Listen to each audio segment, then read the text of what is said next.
Wages and prices often play leapfrog.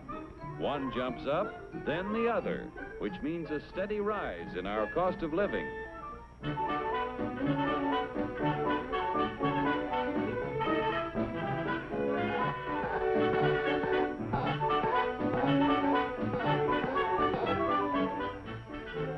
The Dilly Doll Factory is a happy shop.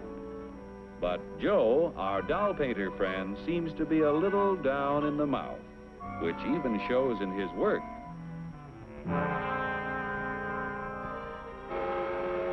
Joe is pretty discouraged because the high cost of living makes it harder and harder to make ends meet.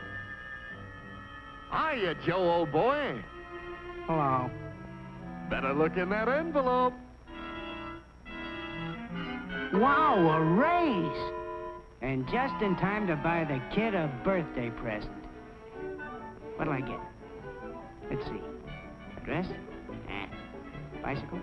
Roller skates? Shoes? A book? A doll? A doll!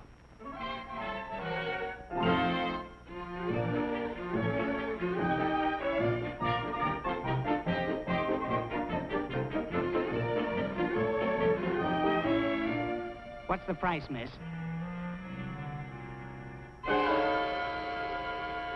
I work in a factory that makes this doll. $2 is too much. I'm very sorry, sir, but your company charged us more for this shipment, so we had to raise our selling price. We got a wage increase, all right, but it couldn't raise the price that much.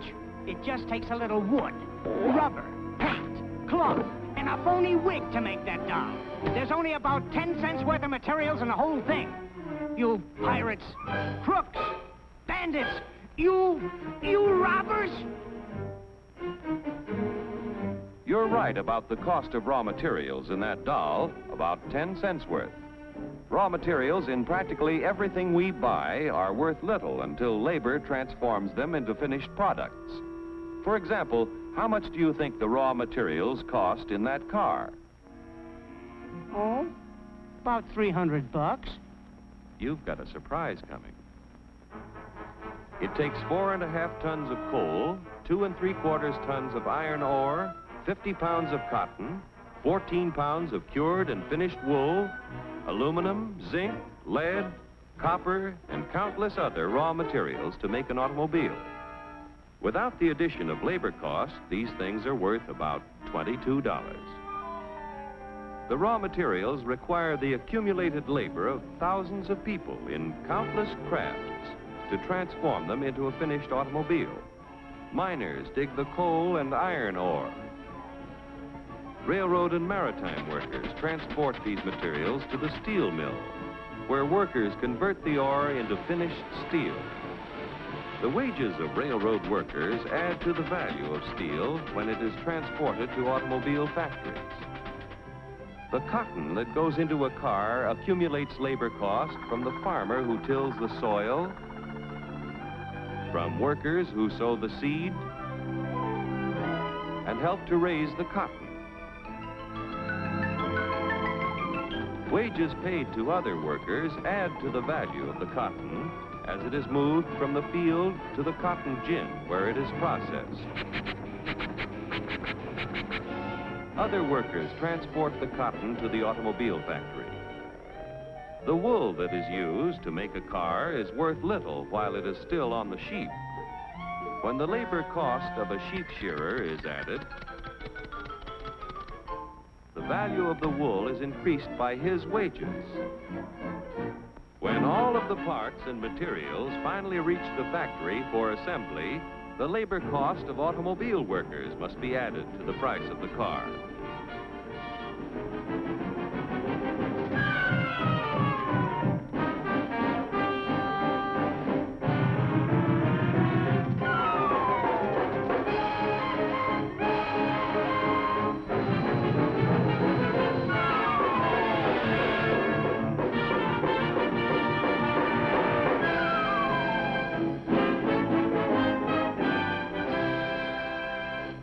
In the $1,500 automobile, direct and indirect labor costs add up to approximately $1,200, or over 80% of the selling price. That's before taxes. And what happens to the other 20% or $300? Raw material cost, $22. Profit to producers of raw materials and allied industries, $89. Profit to part manufacturers, $47. Profit to local dealer, $77. Profit to car manufacturer, $65. Now, when you add $400 for taxes, the cost is $1,900 to the buyer. Like the dolls you make, an automobile has a low raw material cost and a high labor cost, and that goes for practically everything we buy. Oh, yeah? Well, what's the labor cost in a buck's worth of steak? We'll start back at the farm where Bully Boy was raised. The selling price of meat has to include the labor cost in producing the feed, in building fences, and constructing housing for our animal friend. It takes a lot of costly care to get Bully Boy ready for the market. Wages have to be paid to railroad workers who provide our friend with care and courtesy on his way to the stockyards. Preparing Bully Boy's anatomy for the butcher shop costs money, too. The family butcher figures in his wages every time he sells a thick, juicy steak. Forgetting taxes for a moment, the labor cost in a dollar's worth of meat adds up like this. Workers raising beef, 24 cents. Transportation workers, 1/2 cent. Packing house workers, 42 cents. Meat delivery drivers, 1/2 cent. Butcher shop workers, 18 cents. The other 15 cents goes in profits to the retailers, the packers, allied industries, and to the farmers and ranchers.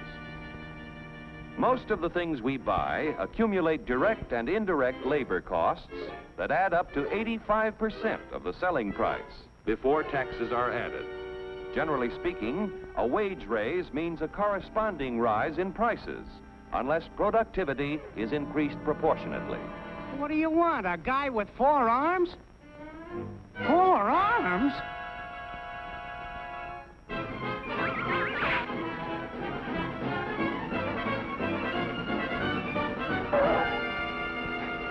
Say, I got a sensational idea. To expand productivity, labor and management must work together to develop new ideas and techniques.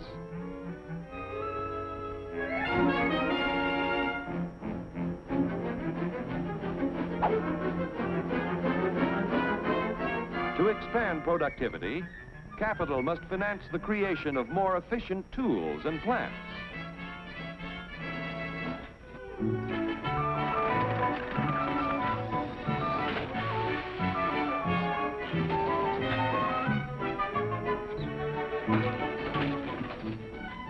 The production of more and better goods at lower costs means that when you get a wage raise, it's a real raise. A raise? A raise!